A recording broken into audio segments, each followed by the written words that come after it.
जय शिवराय मित्रांनो काल अतिवृष्टीमुळे बाधित झालेल्या हिंगोली जिल्ह्यातील शेती पिकांची पाहणी करत असताना पालकमंत्री नरहरी झिरवळ यांच्या माध्यमातून नुकसानग्रस्त झालेल्या शेतकऱ्यांना दसऱ्यापूर्वीच नुकसान भरपाई वितरित केली जाणार अशा प्रकारची माहिती दिली आणि शेतकऱ्यामध्ये एक आनंदाचं वातावरण निर्माण झालं। मीडियाच्या माध्यमातून बऱ्याच साऱ्या न्यूज चॅनलच्या माध्यमातून ही बातमी दाखवण्यात आली आणि बरेच सारे हिंगोली जिल्ह्यातील आपले सबस्क्रायबर मित्र सुद्धा विचारायला लागले की सर खरंच दसऱ्यापूर्वी नुकसान भरपाई मिळू शकते का, आणि अशी जर मिळणार असेल आतापर्यंत तुम्ही याच्याबद्दल अपडेट का दिलं नाही। मलाही वाईट वाटलं, अरे यार एवढं मोठं अपडेट आलेलं आहे आणि आपण अपडेट दिलेलं नाही।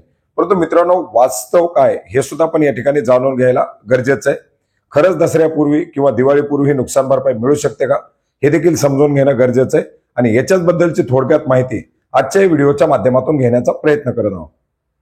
मित्रांनो राज्यामध्ये आपण पाहिलेले की जानेवारी पासून मे पर्यंत अवकाळी पाऊस झालेला आहे, त्याचे सुद्धा पंचनामे झाले, त्याच्या मदतीचे जे काही प्रस्ताव आहेत ते सरकारला पाठवले, त्या प्रस्तावाच्या याद्या आल्या आणि त्याची केवायसीची प्रक्रिया सुरू झालेली आहे। अद्यापही त्या मदतीचं वितरण शेतकऱ्यांच्या खात्यामध्ये झालेलं नाही। याच्यानंतर जून ते सप्टेंबर म्हणजे आत्ताच्या तारखेपर्यंत 18 सप्टेंबर पर्यंत राज्यामध्ये विविध भागामध्ये मोठ्या प्रमाणात नुकसान झालेले आहे।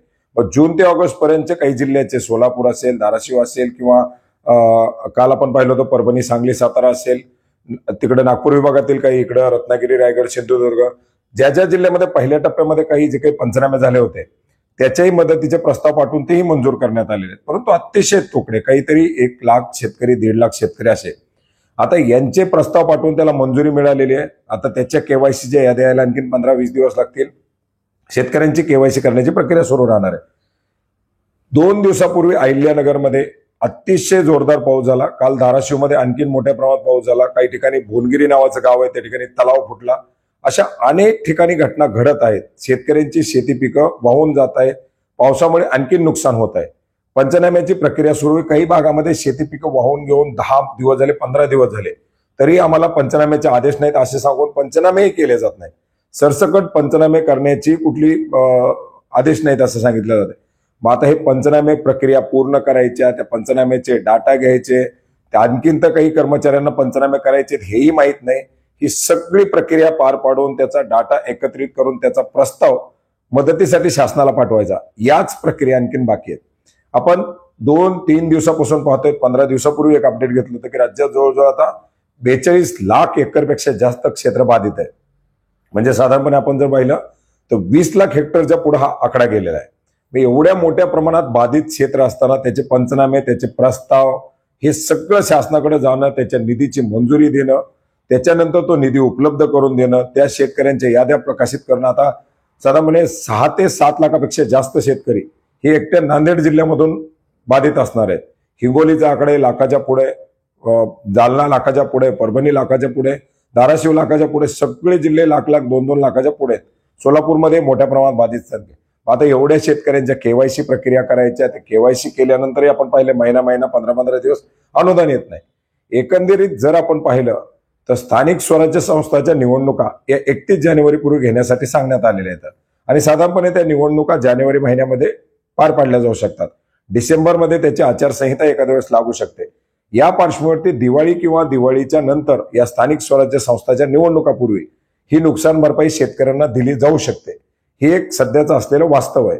आता पालकमंत्र्यांच्या माध्यमातून जर सांगण्यात आलेलं असेल दसऱ्यापूर्वी वाटप होणार आहे, तर त्यांच्या माध्यमातून काही स्पेशल केसमध्ये हिंगोली जिल्ह्यातील शेतकऱ्याला जर वाटप होणार असेल तर तेही आनंदही। आशा करूयात तसंच वाटप दसऱ्यापूर्वी व्हावं आणि शेतकऱ्यांना सहानुभूती, एक दिलासा मिळावा, कारण शेतकऱ्याचं झालेलं नुकसान हे प्रत्येक बाबीसाठी झालेलं आहे आणि ते जर जेवढ्या लवकरात लवकर येईल तेवढं चांगले। आपणही आशा करूयात, सदिच्छा करूयात की लवकरात लवकर दिलं जाऊ। परंतु सध्या तर हीच प्रशासनाकडे आपण अपेक्षा करू शकतो की जे काही बाधित होत आहेत त्यांचे सरसकट पंचनामे होतात। आता ही पंचनाम्याची जी काही प्रक्रिया आणली ती चुकीची आहे। बाधित झालेले शेतकरी, अख्खी पिकं वाहून गेलेले शेतकरी वाट पाहतात की कुणीतरी येऊन आमचे नुकसान पाहावे, कुणीतरी माझा डाटा घ्यावा, पण त्या ठिकाणी कर्मचारी म्हणतात की आमच्याकडे आणखी आदेशच नाही। मग आता जर सगळ्या ह्या प्रक्रिया सुरू असतील तर बाधित शेतकऱ्यांना मदत कशी मिळू शकते, हा एक त्यातला मोठा प्रश्न आहे। आशा करूयात लवकरात लवकर पंचनाम्याच्या प्रक्रिया पूर्ण होऊन सर्व जिल्ह्यांचे, अर्थात 30 जिल्हे बाधित सांगण्यात आलेले 30 जिल्ह्यांचे प्रस्ताव शासनापर्यंत जावेत आणि त्या प्रस्तावाच्या माध्यमातून कमीत कमी लवकरात लवकर शेतकऱ्यांना मदत वितरणासाठी निधीची जी काही मंजुरी आहे ती मंजुरी तरी करून द्यावी आणि मंत्रिमंडळाच्या माध्यमातून याच्यासाठी जी काही असलेली नुकसान भरपाईची जी रक्कम आहे ती दुप्पट करण्यात यावी अशी मागणी तरी सध्या केली जाते आणि आपण सुद्धा तीच मागणी करूया. धन्यवाद.